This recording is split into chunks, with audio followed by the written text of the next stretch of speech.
Welcome to Cut the COVID Crap, part 42. Bret Weinstein and conspiracy theories, two separate subjects. Bret Weinstein. I more than a year ago I used to follow him, and I found it quite interesting. This sort of like my first investigations on what's really going on with COVID and stuff like that.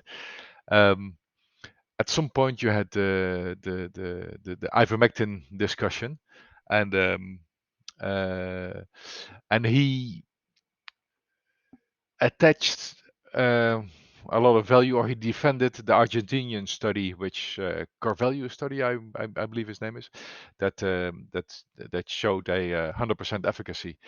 Um, from a theoretical point of view, he was right, but 100% efficacy is extremely rare in the medical world.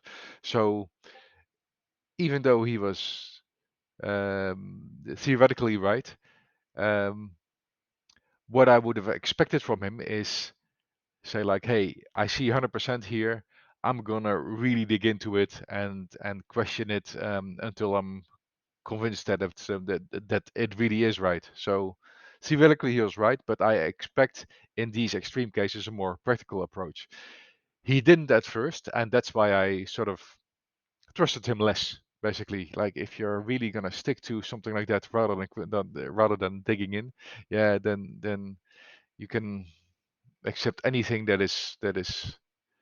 seems weird. Um, so I lost a bit of interest in following him. Um, but yeah, at some point I came across clips and found it interesting, some things interesting, so I started to following him more again. And yeah, in the last, I don't know, month or two, I found his Dark Horse podcast.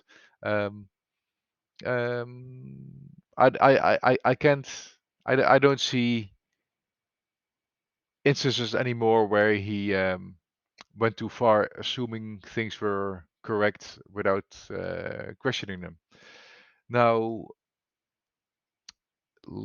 in the last week, published June 7th, 3 days ago, he had an interview with in UnHerd with Freddie Sayers, the pretty boy. Um, link below as usual, and that is a really good video. Um, it's a decent interview, as in, I mean, it's 48 minutes long. The Freddie Sayers takes asks questions, like a journalist would do, coming from the mainstream narrative side. And yeah, I think that's actually a good thing that he's questioning Bret Weinstein from a like most people would if they would talk to him. So good on him.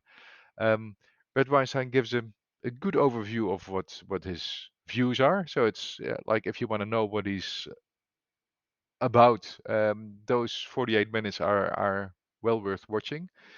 And what I found really good is that Bret Weinstein, at some point, when talking about his own mistakes, he admitted in this video that that Argentinian ivermectin study was a mistake from him, that he didn't question it in time, and that's what's really important. Like, of course, if you give your opinions on stuff, at some point you're gonna uh, you're gonna realize that you said something that you're off. Basically, you're wrong. You misjudged or misanalyzed, whatever. Um, how do you deal with that? You admit it. You admit it. You learn from it, and you go on. That's exactly what he did. So great credit to Bret Weinstein. This is how you gain trust. And yeah, his views are are not extreme. They're well founded, and him and his wife Heather Heying are just very intelligent people, and it's I find it interesting to watch them, and they're decent people as well. They listen. think. They question things. So yeah. Again, link below. Well worth watching. The other thing to talk about today is the um, people saying, "Oh, that's just conspiracy theories." As soon as you hear that in a conversation, conspiracy theories, ask the person who coins the term conspiracy theory, ask him what he thinks of Operation Northwoods. Northwoods. If you haven't heard about Northwoods, then you have no right to speak about conspiracy theories. It's the same as talking about basketball and not knowing who Michael Jordan is. If somebody talks about to basketball to me and asks like, "What do you think about Michael Jordan?" And he's like, "Who?" Yeah, then I'm not gonna believe him anymore. At least not on basketball. Doesn't mean that you have to discredit people altogether, but like, come on, you got to know at least that. I'm not sure if how well known Northwoods is, but that to me was the that was my own eye opener years ago about what governments are apparently willing to do. Now, Operation Northwoods is it's on Google it and you'll see it. Yeah, and it's in Wikipedia. Um, Study it for yourself. I mean, it's I can talk about it for a half hour, and I'm not willing to do that. And you, if you're interested, should do your own research. Um, this basically in 1962, the U.S. Joint Chiefs of Staff, the highest military leaders, um, they got together, and this is the minutes of of that meeting. They literally wanted a justification for U.S. military intervention in Cuba. So this is 1962 when JFK was still alive. Um, they the document is, I don't know, 15 pages long or something. Yeah. Um, so they want to invade Cuba, and they want to make sure that the general public is on their side.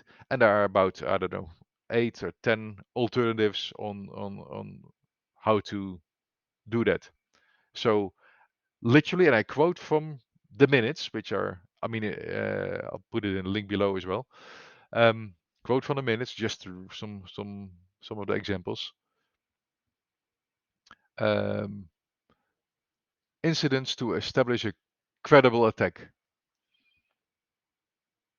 Sabotage, no, sorry, sink ship near harbor entrance. Conduct funerals for mock victims.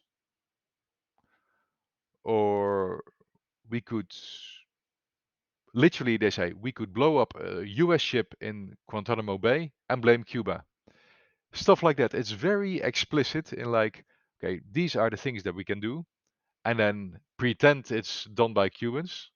And then the general public will be like, "Ooh, the Cubans are the bad boys, and we better invade them." That was their tactics in 1962. It was presented to John F. Kennedy, and he wouldn't have anything of it. And surprise, surprise, John F. Kennedy was didn't live for much longer after. Anyway, I'm not gonna make an well. That's maybe a bit unfair to make that link, but anyway, this is a genuine. If you don't think this is a genuine document, then yeah, sorry. Then that is a conspiracy in itself, because like it's the original document that is declassified. Ever since the JFK movie, there was a lot of pressure to declassify previously classified documents, and this is one of the documents that was unclassified. This is in the, I don't know, in the 90s or something. That was only declassified. Anyway, very interesting read. This is apparently what at least the highest military leaders are willing to do. They are willing to cause uh, to kill Americans, blame the Cubans for it, and then invade Cuba. If you think if this surprises you, then apparently there is more conspiracy going on than you expected. So then, when in current days you're talking about conspiracy theory, that you don't believe in conspiracy theories, well, do you believe this? Do you believe the Northwoods? Well, what do you think about the Northwoods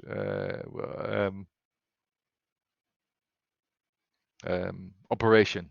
Um, it was never executed because it was shot down by the president, by the then president. But um, this tells me, think of it what you like, but this tells me that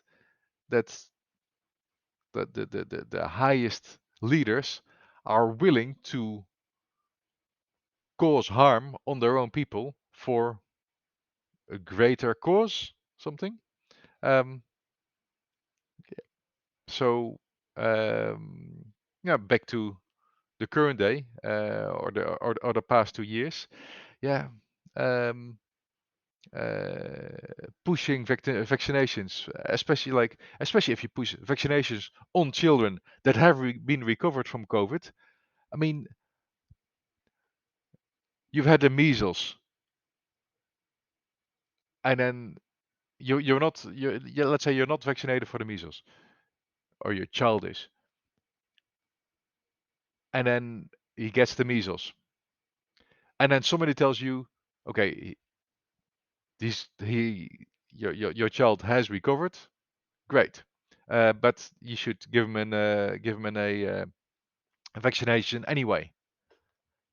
He's just recovered, right? Give him a vaccination then, and a vaccination that has very little efficacy. That would be ridiculous, right? That's literally what the different governments suggested. I don't know how many, but at least at least the Dutch government. Um, and then um, denying that there are side effects. I'll always say, like, there's not many side effects, but there are side effects for sure. So if it's not needed, then why take the risk? And why putting it on young healthy children? People think like, yeah, the government would never, if it's not good for the children, the government would never suggest it. Well, A, it's not logical, and B, look at Northwoods. Yeah, apparently the governments are willing to do things that are harmful for at least a part of the population. Maybe it's got a greater goal, but did invading Cuba have a greater goal? That justifies killing your own citizens? Yeah. Not in my world. I mean, some people can think about it differently. But anyway, my point is, if somebody talks conspiracy theory, ask him his opinion about Northwoods, and only then continue the conversation. That's my suggestion for the week. See you next week.